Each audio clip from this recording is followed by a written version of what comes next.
ఇక్కడ మీరు చూస్తున్నారు కదా! ఇదేంటో తెలుసా? ఒక చెట్టు. నార్మల్‌గా ఒక చెట్టుకు ఉన్నట్టు ఆకులు గాని, వేళ్ళు గాని, కొమ్మలు గాని ఏమీ లేవు. ఇది చెట్టేంటి అని అనుకుంటున్నారా? ఇది లిక్విడ్ ఫార్మ్‌లో ఉన్న చెట్టు. దీని గురించి మరింత వివరంగా తెలుసుకుందాం.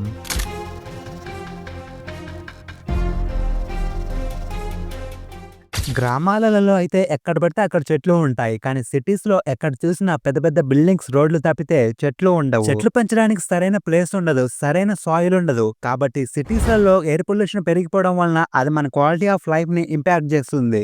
సెర్బియా దేశంలోని బెల్గ్రేడ్ సిటీలో ప్రపంచంలోనే అత్యంత దారుణమైన ఎయిర్ పొల్యూషన్ ఉంది. దీనికి కారణం ఏంటంటే అక్కడ సిటీలో లార్జ్ కోల్ ప్లాంట్స్ అంటే బొగ్గు ఫ్యాక్టరీస్ వీటి నుంచి విడుదలయ్యే కాలుష్యం దీనికి ముఖ్య కారణం అని పేర్కొన్నారు. అందుకే ఈ సిటీలలో ఉండే ఈ ప్రాబ్లమ్స్ ను సాల్వ్ చేయడానికి సెర్బియాకు చెందిన డాక్టర్ ఇవానా అనే ఒక సైంటిస్ట్ ఈ లిక్విడ్ ట్రీ కాన్సెప్ట్ ని కనిపెట్టారు. అదేంటంటే ఆల్గే అనే ఒక జాతి జీవులు ఉన్నాయి. ఇవి చూడడానికి నీటిలో నాచు ఎలా ఉంటుందో అలా ఉంటుంది. ఇవి బ్రతకాలంటే సూర్యుని కాంతి, గాలిలోని కార్బన్ డయాక్సైడ్, నీరు ఈ మూడు అవసరం.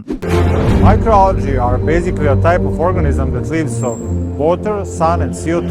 ఇవి ఏం చేస్తాయంటే చెట్లు ఎలా అయితే గాలిలోని కార్బన్ డయాక్సైడ్ ని తీసుకొని ఆక్సిజన్ గా మారుస్తాయో అలాగే ఈ జీవులు కూడా గాలిలోని కార్బన్ డయాక్సైడ్ ని తీసుకొని ఆక్సిజన్ ని బయటకు వదులుతాయి. సో ఈ టెక్నాలజీని యూజ్ చేసి 600 లీటర్లు నీళ్లు పట్టే ఒక గ్లాస్ ట్యాంక్ ను నిర్మించి అందులో ఈ మైక్రో ఆల్గేను వదులుతారు. సో ఈ ట్యాంక్ లో ఉండే ఈ ఆల్గే బయట నుండి గాలిలోని కార్బన్ డయాక్సైడ్ ని తీసుకొని ఎన్వైరన్మెంట్ లోకి ఆక్సిజన్ ని రిలీజ్ చేస్తుంది. 20 సంవత్సరాలు ఉన్న ఒక చెట్టు ఎంత ఆక్సిజన్ ని రిలీజ్ చేస్తుందో జస్ట్ ఒక బెంచ్ సైజు లో ఉండే ఈ చిన్న లిక్విడ్ ట్రీ అంత ఆక్సిజన్ ని రిలీజ్ చేస్తుంది.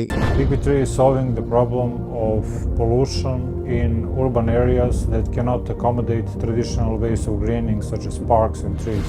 సో మనం ఒక మొక్కను నాటి అది 20 సంవత్సరాల తర్వాత చెట్టుగా పెరిగే వరకు వేరు చేయాల్సిన అవసరం లేకుండా ఇన్స్టాంట్ గా ఎక్కడ కావాలంటే అక్కడ, ముఖ్యంగా పొల్యూషన్ ఎక్కువగా ఉండే సిటీలలో వీటిని ఇన్స్టాల్ చేసి ఆక్సిజన్ ను ప్రొడ్యూస్ చేయవచ్చు. దీనిపైన ఏర్పాటు చేసిన సోలార్ ప్యానెల్ ద్వారా దీనికి కావాల్సిన పవర్ అందుతుంది. అలాగే దీన్ని బెంచ్ గా కూడా యూజ్ చేసుకోవచ్చు మరియు మొబైల్ ఛార్జింగ్ కూడా పెట్టుకోవచ్చు. చూడడానికి చెట్టు లాగానే ఉంటుంది కానీ చెట్టు లాగానే గాలిని క్లీన్ చేస్తుంది. ఇది ఎంత ఎక్కువగా క్లీన్ చేస్తే అంత ఎక్కువ గ్రీన్ కలర్ లోకి మారుతుంది. అంతేకాదు దీనిలో పెరిగిన ఆల్గేను పొలాలకు ఎరువుగా కూడా ఉపయోగించుకోవచ్చు. ప్రస్తుతానికి వీటిని సెర్బియా దేశంలోని బెల్గ్రేడ్ అనే నగరంలోనే ఏర్పాటు చేశారు. త్వరలోనే ప్రపంచమంతా రావాలని కోరుకుందాం.